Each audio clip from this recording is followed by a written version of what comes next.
Agora a gente vai para a continuação da leitura da civilização da Europa clássica, o volume 1 do Pierre Chaldon. Nós estamos na primeira parte, agora a gente acabou a introdução, a gente vai entrar na primeira parte chamada Estado e Estados. Agitação antes de mais, e no entanto, o acontecimento existe, tão verdadeiro como a superfície das coisas. O acontecimento é indissociável das estruturas, e as estruturas não existem fora do acontecimento. A história foi durante demasiado tempo a história exclusiva dos estados. Deveremos, como reação, retirar o estado da história? Noutros momentos, talvez, mas de forma alguma no período da Europa clássica. O Estado não nasceu no século XVII, mas toma então por toda a Europa afortunada a sua verdadeira estatura. Instala-se no topo, nada aceita acima de si, cristandade ou império. Face ao mundo exterior, a Europa não é mais que um conjunto de sociedades monopolistas, agindo em nome de um Estado ou confederação de Estados. É o grupo privilegiado que controla toda a pirâmide de grupos que lhe ficam abaixo. O Estado territorial é um dos grandes triunfos da Europa clássica. Mas a sua presença ou seus progressos desenham no centro, no norte e no ocidente da Europa, por oposição às Europas arcaicas, imprecisas e incompletas do sul e do leste, a ossatura da Europa feliz, que é a Europa rica e em breve dominante. Os estados são talvez o lugar privilegiado do acontecimento. É, portanto, lógico que a dinâmica do crescimento do estado no interior dos seus limites e que a história dos equilíbrios constantemente desfeitos, que lideram as relações entre estados, se ordene, na aparência, seguindo a ordem evolutiva das coisas, homens e ideias.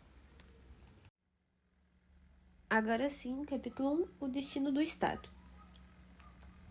O centro de gravidade da Europa desloca-se insensivelmente segundo um eixo norte-sul, ligeiramente inclinado para ocidente.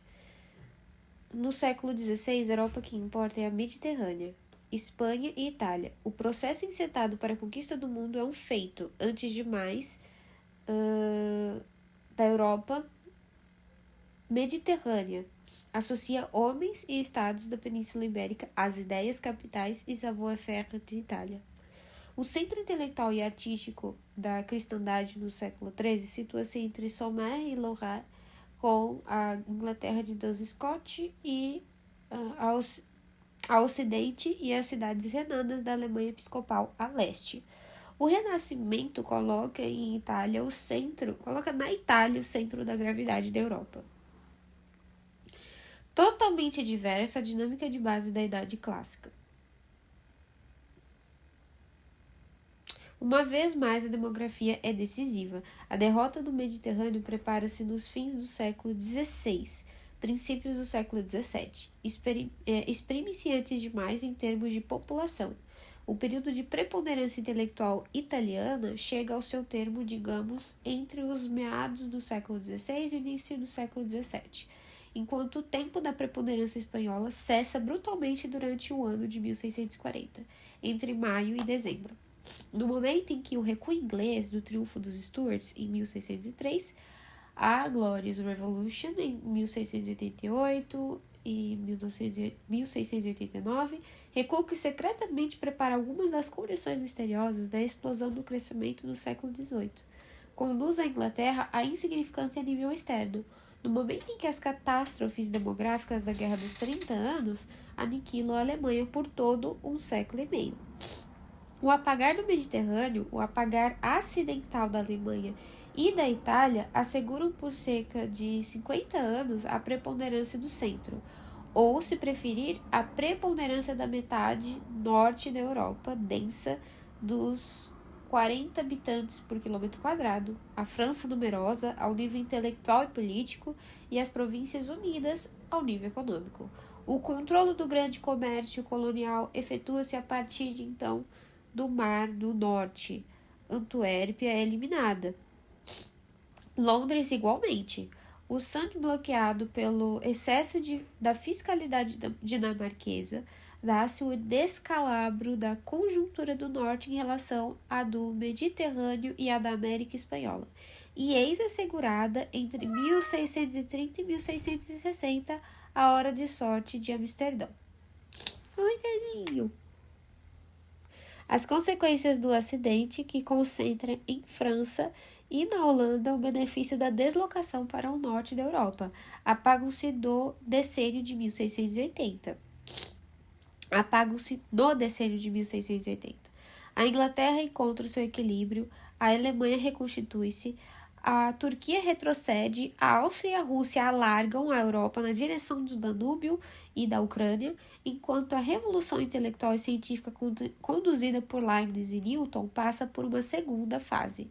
1613 e 1714, o Regulamento Geral das Pazes de Utrecht e de Rastatt põe fim a uma primeira fase trintenária da Segunda Guerra dos 100 Anos Franco-Inglesa. Os tratados de 1713 desenham em traços largos e por um período de 75 anos o mapa político europeu. O equilíbrio das potências no continente assegura preponderância marítima das Ilhas Britânicas, condição remota da mutação futura efetuada pela Revolução Industrial. A Espanha desmantelada perde a Itália e deixa ao comércio inglês os lucros da exploração econômica das duas Américas, enquanto a descida sobre a Itália da Europa danubiana simboliza a decadência do Mediterrâneo em favor do norte. Tudo que interessa a partir de então e por 2 séculos está no norte. Nos fins do século XIX, Max Weber tentará encontrar na ética protestante o segredo do êxito que do econômico ao político, da ciência ao poder, pareceu colocar nas margens do Mar do Norte o outro milagre grego. A conjuntura tumultuosa dos anos 1710 a 1720, que traz com a peste uma nova época, teremos de dizer, como os economistas, um Kondratiev de marasmo prolongado abre mais o caminho à preponderância do norte do que à preponderância inglesa. Por 2 séculos, pelo menos, o Mediterrâneo é abandonado pela sorte. Uma fase, 3 crises, 1640, 1685 e 1715, 3 tempos, 1640, 1685, 1685 a 1715 e 1715 a 1750. Então tá certo, ó. São 3 tempos, de 1640 a 1685, aí a segunda fase, né, o segundo tempo, 1685 a 1715 e de 1715 até 1750. 2 grandes revoluções que tudo atingem: política, vida dos estados, aventura do espírito. A história tradicional obedeceu a mesma cronologia que a história global, conduzida do mar interior para os mares frios do norte, ricos de plâncton, enquanto a pequena era glacial avança para a Europa do frio, sob o olhar duro do Deus tonante dos puritanos e do Deus escondido dos jansenistas. Uma Europa que abandona o Mediterrâneo. O Estado territorial procurou a sua forma na cristandade mediterrânea do século XVI sem encontrar. Ainda não chegara a hora dos Estados médios, voltados sobre eles próprios, de 200 mil a 500 mil quilômetros quadrados e que serão chamados a dominar por 3 séculos o destino da Europa. Aí tem uma pequena parte que mostra, primeiro, a Europa política, cerca de 1620. Ex-Europa de 1620, uma Europa que se escreve ainda melhor em termos de cristandade, limitada a leste e como que empurrada para o ocidente pela espessa massa do Império Otomano, uma massa mole porque vazia de homens e minada no interior, mas que continua a iludir até Kahlenberg, 12 de setembro de 1683. Ainda a leste, a imprecisa Polônia e uma Rússia que penosamente emerge das agitações, isolada pela floresta que por todos os lados a reduz à extensão das clareiras e pela imensa estepe que os cossacos seminômades disputam aos nômadas dos Deixa eu ver qual que é a palavra aqui. Dos canatos, eu acho. Muçulmanos. A Rússia, cerca de 1620, é ainda Europa. A Europa é o Império Espanhol, de que tentamos delimitar a vasta zona de influência que inclui 25 a 30 milhões de almas. É a França curvada sobre os seus 15 e 16 milhões de homens. O Império múltiplo e devastado, a Holanda, a Inglaterra e a emergente Escandinávia. Entre o passado e o presente, uma luta implacável começa sob a forma de guerras de religião, levando à definição de um novo equilíbrio. O preço a pagar é elevado, a pagar ao Estado e ainda mais à conjuntura, porém, em parte alguma, atingiu o preço a pagar pelo Império que, de 1600 a 1650, passa de 20 a 7 milhões de almas.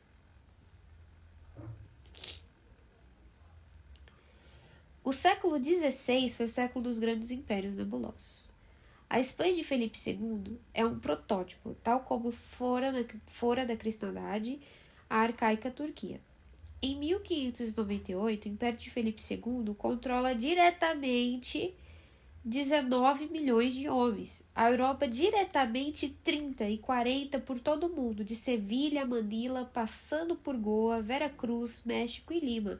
Mas algumas diversidades internas, algumas limitações de base, onde entre a massa camponesa e os conselhos se interpõe o poder dos grandes. Qual reação contra a distância, quando a ida e a volta do Escorial e o Luzon nas Filipinas requer pelo menos 4 anos? Só as 300 toneladas anuais de prata da América para Sevilha, o poder contributivo igual de 3 milhões de camponeses da maceta das duas castelas. O gênio de um grande príncipe, em rigor, o de um grande ministro Olivares, de 1621 a 1643, o verdadeiro sucessor de Felipe II, morto em 1598. E a superioridade militar dos tércios, recrutados entre os nobres e os camponeses de Castelo. Mantém o paradoxo de um império de 4 milhões de quilômetros quadrados e de 40 milhões de almas espalhadas por 3 continentes, a anos de distância. Uma única comparação possível. O Império Turco, também ele, cobre em 3 continentes 4 milhões de quilômetros quadrados, muito teóricos, e exerce um poder vacilante sobre 22 milhões de homens.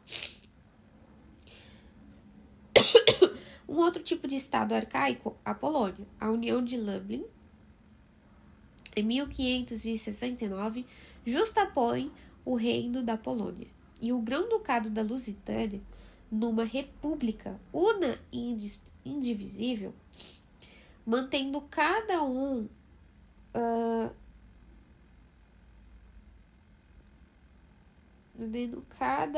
legislação, administração e exército próprios, mas governados por uma dieta única e um soberano eleito em comum. Esta grande Polônia oscila entre os 850 mil e os 900 mil quilômetros quadrados e acabará por conter perto de 10 milhões de almas. Um estado, a Polônia. O sul da Ucrânia é povoado por cossacos, semi-sedentários. São aliados não subditos. A Polônia é, de fato, uma dezena de milhares de grandes domínios. A dieta é paralisada pelo liberum veto, a impossível unanimidade, o desmantelamento territorial iniciado em 1629 e 1660 no norte e prosseguido para o oriente em 1667 e 1699, traduz o fracasso do Estado. A arcaica Polônia do Leste, destruída pelas querelas religiosas, não é mais, no termo do seu século de ouro, que uma federação procifórmio de grandes domínios, e perante a dura realidade dos verdadeiros estados que a cercam, é votada ao desaparecimento pela política de partilha dos anos de 1622, 1793 e 1795. Atinge-se com o século XVII o tamanho perfeito do Estado. Talvez com uma exceção, a Rússia, mas trata-se de um caso à parte, de uma fronteira nos limites da Europa. O século XVII assegura o triunfo dos estados sobre os impérios, a vitória dos estados médios que Fernand Braudel tinha já apontado para o Mediterrâneo nos fins do século XVI. Podemos-lo estender à globalidade da Europa clássica. O estado clássico ganha em profundidade o que perde em extensão. Pouco lhe importa a anexação de espaços incômodos a outros mal controlados, contar súditos súditos teóricos que lhe trarão encargos sem aumentar o seu poder, não renuncia, porém, ao imperialismo e tenta a hegemonia por intermédio de outros estados, pela subordinação de estados vassalos ao estado dominante. Terceiro ponto.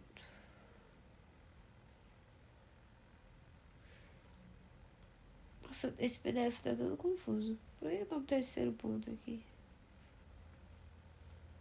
Bem profundo.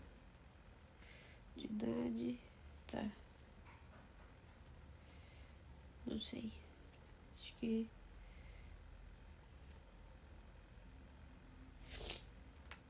O terceiro ponto é o Estado polaco no século XVII.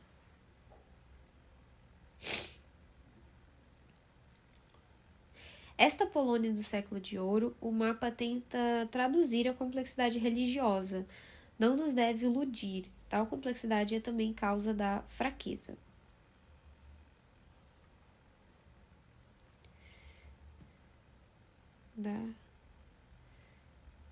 Eu acho que é isso. A oeste, a sua maioria populacional arraigada a um catolicismo intransigente, acaba por eliminar um protestantismo herético, o antitrinitarismo de Rakov a leste e o drama a partir de Brest-Litovsk, da fusão forçada da Igreja Ortodoxa no compromisso uniata. Na Lituânia e na Rússia Branca, os laços mestiços do judaísmo askenazim são numerosos. A verdadeira Polônia, a Polônia majoritariamente católica, né? Por que tá majoritariamente? Não sei. A Polônia majoritariamente católica, a Polônia polaca, a Polônia densa, ocupa o quarto noroeste, em 20% do território, 65% da população. A sul, a Ucrânia cosaca, cujos clãs negociam as suas alianças. A leste, a franja disputada e progressivamente reconquistada pela Rússia em fase de expansão. Após o fim do tempo das perturbações, mesmo depois dos retrocessos de 1629, 1660, 1667 e 1669. A Polônia conservou a sua ambiguidade e fraqueza originais. Ela reside essencialmente na justaposição de duas modalidades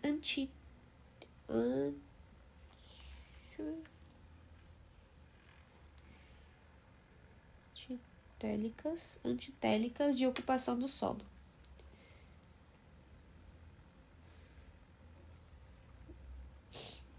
O PDF tá um pouquinho inelegível, né? Mas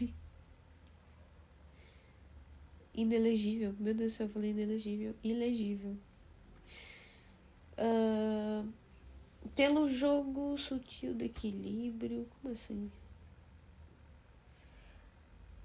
Tá. Continuação, né?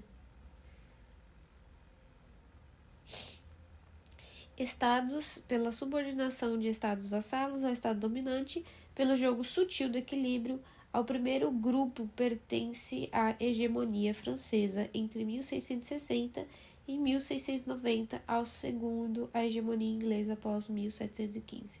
Mas não se pode sem solução de continuidade do império ao Estado moderno. Em primeiro lugar, a exceção.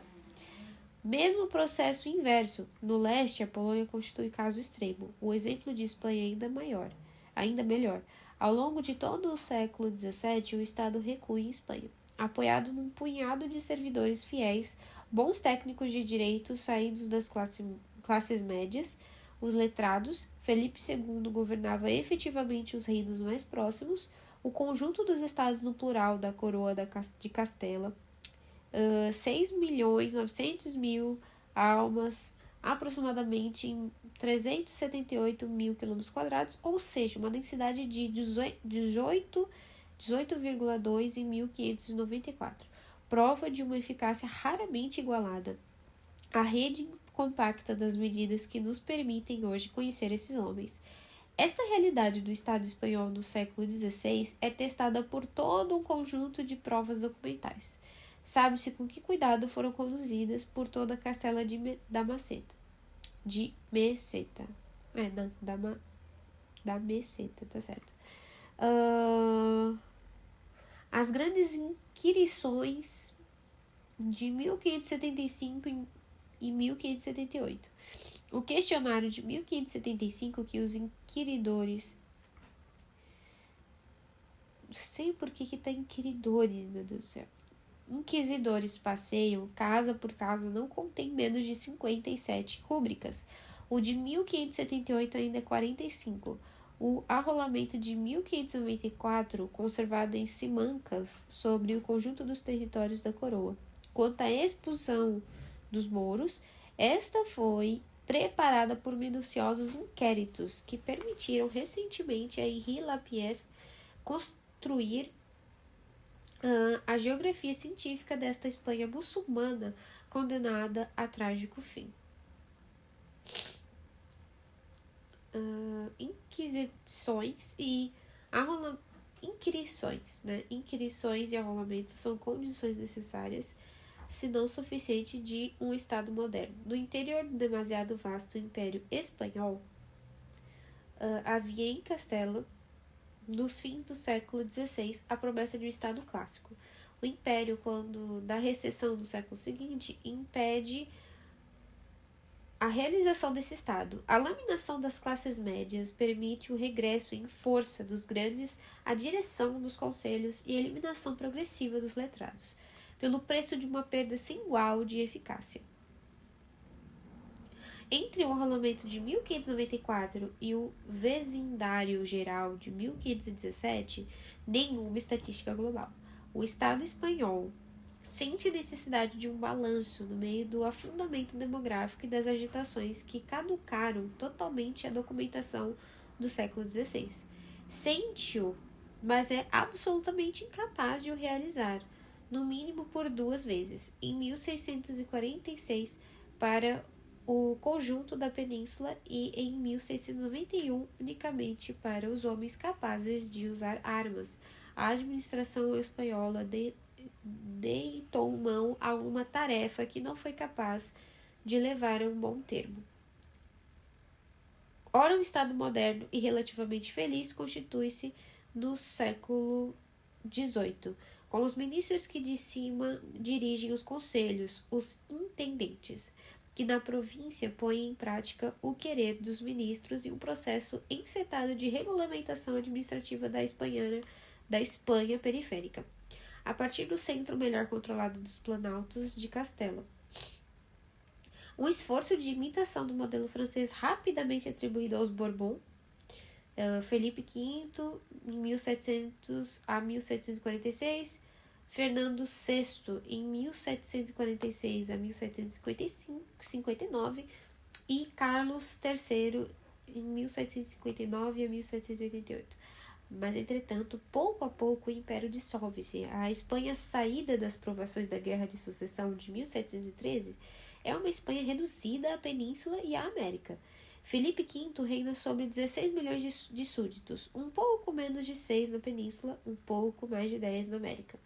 Carlos III sobre 29 milhões de homens, 11 e 18 respectivamente. Mas o seu poder é infinitamente mais real do que o dos seus predecessores. O externo moderno constitui na Espanha do século XVIII e passa pela destruição do Império. A Suécia, Estrela do Norte, de Gustavo Adolfo, a Carlos XII, né? Carlos XII, apaga-se. 100 anos de esforço para fazer do Maré Báltico um Mare Nostrum, né? Maré Báltico, um Mare Nostrum. Este longo remar contra a corrente custa caro à Suécia. Nos fins do século XVII, o Estado sueco é o mais conseguido dos Estados do Norte. 1 milhão de súditos, uma nobreza dócil, segreda em conjunção com o gênio do rei, do triunfo do Gustavo Adolfo. A recompensa traidora, as responsabilidades de um império báltico, Carélia, Íngria, Estônia, Livônia, Pomerânia Ocidental e Bremen no Mar do Norte. O império que assegura o controle do comércio cerealífero, mas que faz de cortina no acesso ao mar dos colossos que então crescem. Brandeburgo, Prússia e Rússia. Vitória que se paga através de um recuo do Estado no interior. A propriedade nobiliária avança, o suporte de um campesinato de livres explorações é simultaneamente destruído, vende-se, aliena-se, desmantela-se, o domínio real recua e um Estado senhorial arcaico emerge. Deixa eu ver aqui. A vitória se paga através de um recuo do Estado do interior. A propriedade nobiliária avança, o suporte de um campesinato de livres explorações é simultaneamente destruído. Ok. Nos meados do século XVII, a coroa e os camponeses livres não conservam mais de 30% das terras, ficando para a nobreza todo o restante. 100 anos antes, a proporção era respectivamente de 50%, 28% e 32% para os camponeses, a coroa e a nobreza.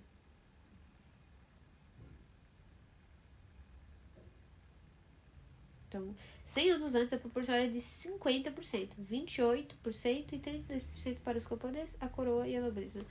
A Suécia setentista, livre de impérios inúteis, duplica em 60 anos a sua população e reconstrói o Estado moderno, que o parênteses imperial tinha diferido por um século. Mas o século XVII é funesto para os impérios arcaicos. O Sacro Império testemunham ao acabar por se decompor quando da Guerra dos 30 Anos.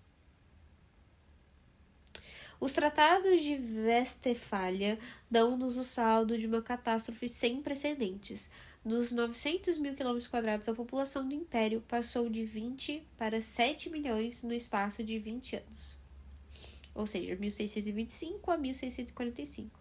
Sobre as suas ruínas, os alemães reagrupam-se em torno de estados. O crescimento da Áustria, polo federativo da Alemanha Católica, relativamente protegida, é mais que precoce. Comprometidos pelo sonho imperial de Fernando II, os estados patrimoniais dos Habsburgo na Áustria parecem participar sobre o brando Fernando III do infortúnio do Império. Leopoldo I tem pelo menos a perspicácia de não dar ao título imperial um mínimo conteúdo. O destino do Estado austríaco tem esse preço. Leopoldo, que conquista Oppeln e Ratibor da Polônia, o Tirol com um golpe de espada, terá sido um acumulador de terra. O declínio do poder turco bem patente em Kallenberg, Morax e Zenta compromete a obra alemã na Áustria. Esta transforma-se no século XVIII em potência reconquistadora. Estende uma fronteira americana através da Europa danubiana. Herda em Itália antigas posições espanholas. A Itália é o seu ponto fraco após o reinado brilhante de José I. E, apesar, ou talvez por causa, do consagrado êxito sobre a França e a Espanha nos tratados de Rastatt e e de Baden, a Áustria recua sob Carlos VI. Tal acontece porque retoma o sonho do império e porque se dispersa em demasiadas vias inconciliáveis, enquanto seu exército diminui de 170.000 para 80.000 homens. Maria Teresa, em especial José II, corregente de 1765 a 1780, soberano de 1780 a 1790, constrói na Europa do Danúbio um grande estado moderno e relativamente coerente. Foi ao eleitorado de Brandemburgo que a Europa protestante ficou a dever a introdução dos benefícios do Estado no sentido moderno do termo, aglutinador de terras na zona da Alemanha Central, colonizador de um país devastado, o eleitorado, tornado reino em 1700, constitui, graças à aplicação do grande eleitor de Frederico Guilherme I e Eugênio do Frederico II, um poder militar muito semelhante ao da Áustria, de menos de 5 milhões de habitantes face ao da Áustria múltipla, 6 vezes mais populosa, comprova claramente o primado na Idade Clássica do Estado Médio. Quanto à França, a primeira potência da Europa clássica, é imensa, cheia e densa. A sua população, num território que vai dos 450.000 aos 520.000 km², cresce com grandes oscilações, de cerca de 15 milhões de habitantes por volta de 1610 a 17 em 1640, 19 em 1680, 17 cerca de 1715, 22 em 1750 e 24 em 1770. Ter-se-á medido o poder da monarquia francesa pela bitola da sua potencialidade intrínseca e tendo em conta a conjuntura prodigiosamente favorável que a conduz entre 1640 e 1690. A ocupação da Alemanha foi fortuita à recuperação da herança borgonhesa sistemática, a caminhada para a antiga fronteira do escalda voluntária e frustrada. Ter-se-á feito o saldo das tentativas frustradas desde a tomada do Império, possível em 1658, até o desmantelamento da monarquia espanhola para a escolha da aceitação no testamento de 1700, o mais poderoso dos estados da Idade Clássica. A França repeliu deliberadamente a tentação imperial para obter o seu triunfo interno.